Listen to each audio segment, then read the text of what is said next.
All right, Christy Marcotte here with Straight Talk for Wives podcast. And today I'm so excited. I've got my awesome friend Stephanie Hamilton here, and she is going to be sharing with us today some great tips for moms.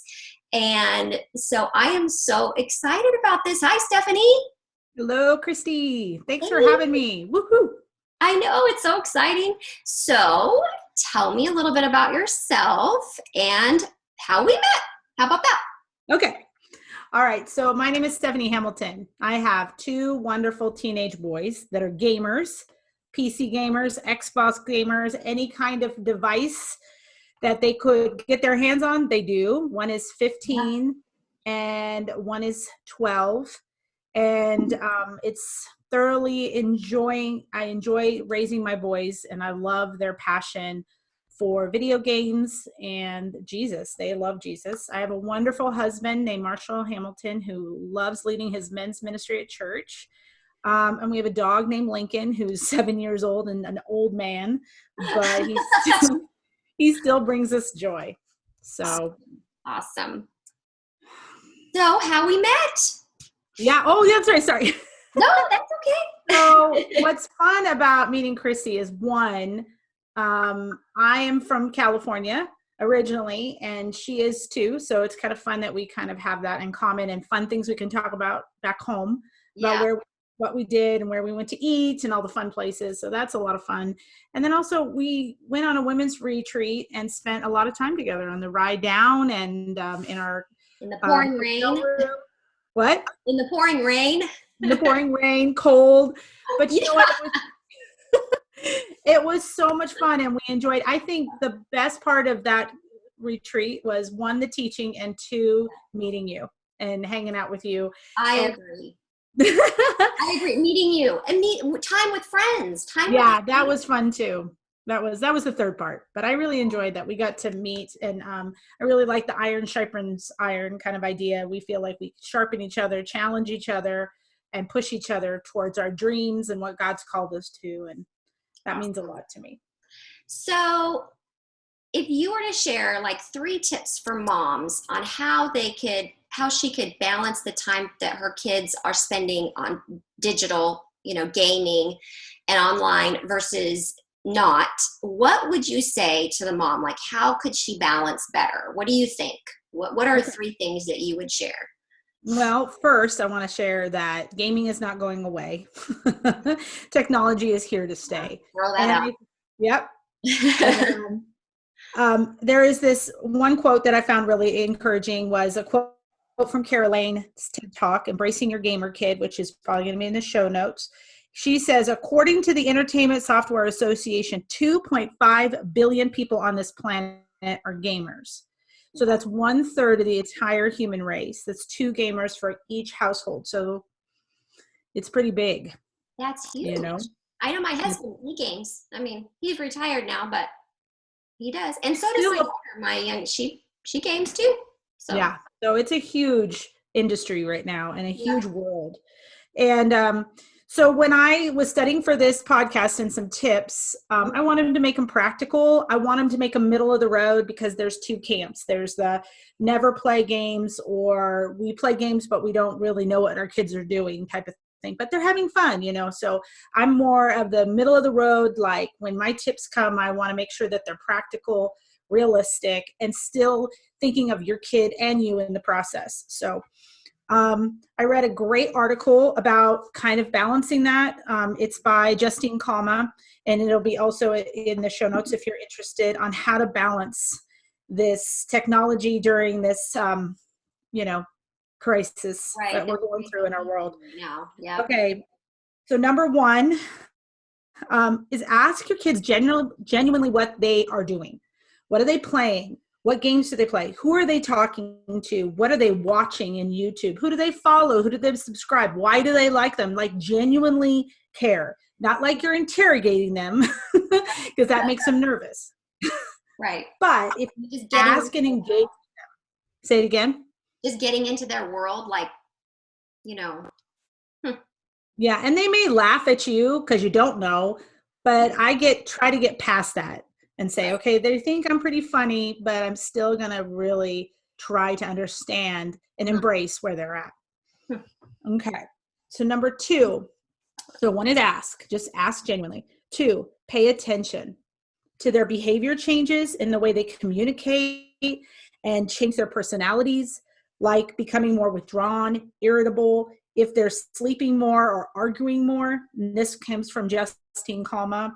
So if they're like being moody or argumentative. So for example, my youngest son was watching church online, the youth group online, and he was getting frustrated with the video quality. And when you notice with kids like around 12 years old, it's all about the video quality. Right. And, Which and he was is funny because I wouldn't have thought about that, but I guess because they're watching it all the time, so they know. Right. What he was more mad about it wasn't mad about really the video quality. He was just missing being there and being a part. So I was frustrated that he was irritated with the video, but what it more was he was just missing being with that group of people, being in a real live youth group meeting and stuff like that. So, stuff like that, you may want to talk to them about that.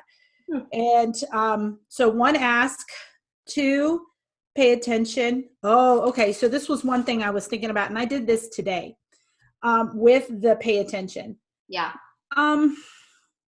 Make sure, like, I don't agree with, just letting the kids go and hang out with friends, because that is a little different, but set up social distancing hangouts, like talk to them beforehand, help them to understand why they're not all together, explain to them, because I had a friend over for my youngest son, and man, they were not happy about it, but man, in the end, they were full and they were happy, and they were a little different because they got filled up a little bit by some face-to-face time. They didn't understand because they're like, I'm talking to them on FaceTime. I'm like, I know, but it's different. And then they get it and they started hanging out and they're like, oh, now I understand why. So 1, ask. 2, pay attention.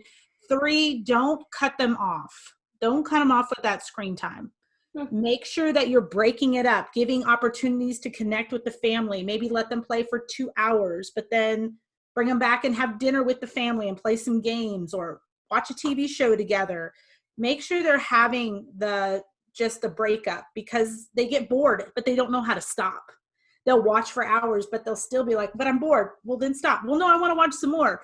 So maybe you're going to have to make that decision for them and cut them off. And let them know they'll be able to come back, but just smaller chunks. Got it. Yeah, chunks of time, and then also we've been making schedules for them, like get up at this time, don't play till this time. And actually, if you ask them, they've appreciated that.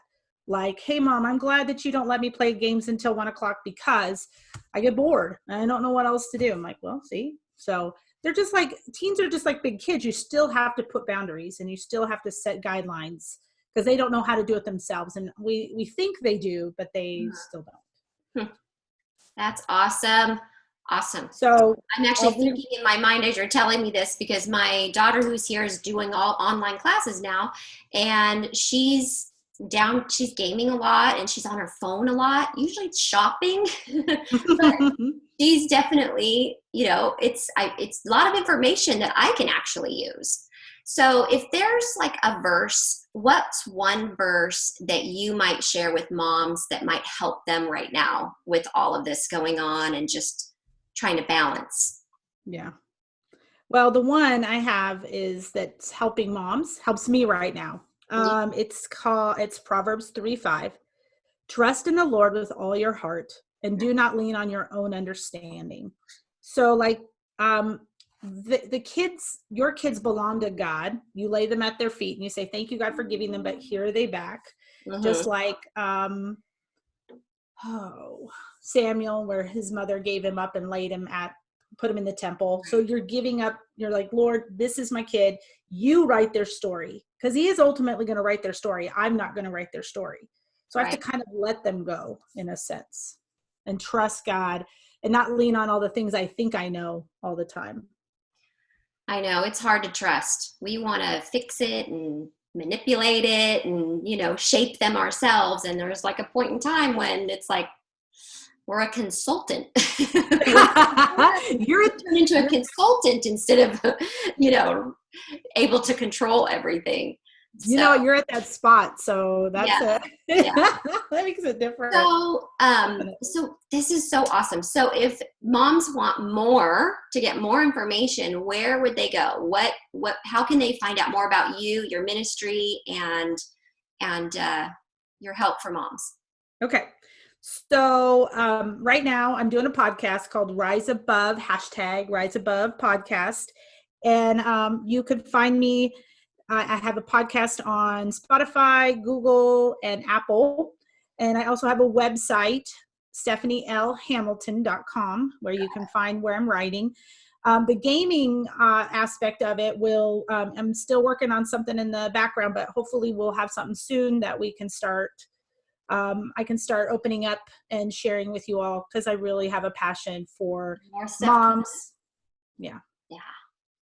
So this is just awesome. So I can't wait to get more information from you. And I'm hoping we're going to have some more podcast episodes, and it'll be so fun. Me too. So, Stephanie, I have so enjoyed this little bit of time, this little snippet that we've had together. And I will definitely have all this information in the show notes from this episode. So we'll have to get your podcast and your website all down. And so that way they'll be able to know how to get in touch with you and connect with you if they have more questions and want to find out more about you and your ministry. So, all right, Stephanie, thanks for coming and sharing some stuff with us, some awesome stuff. And we'll see you in the next episode.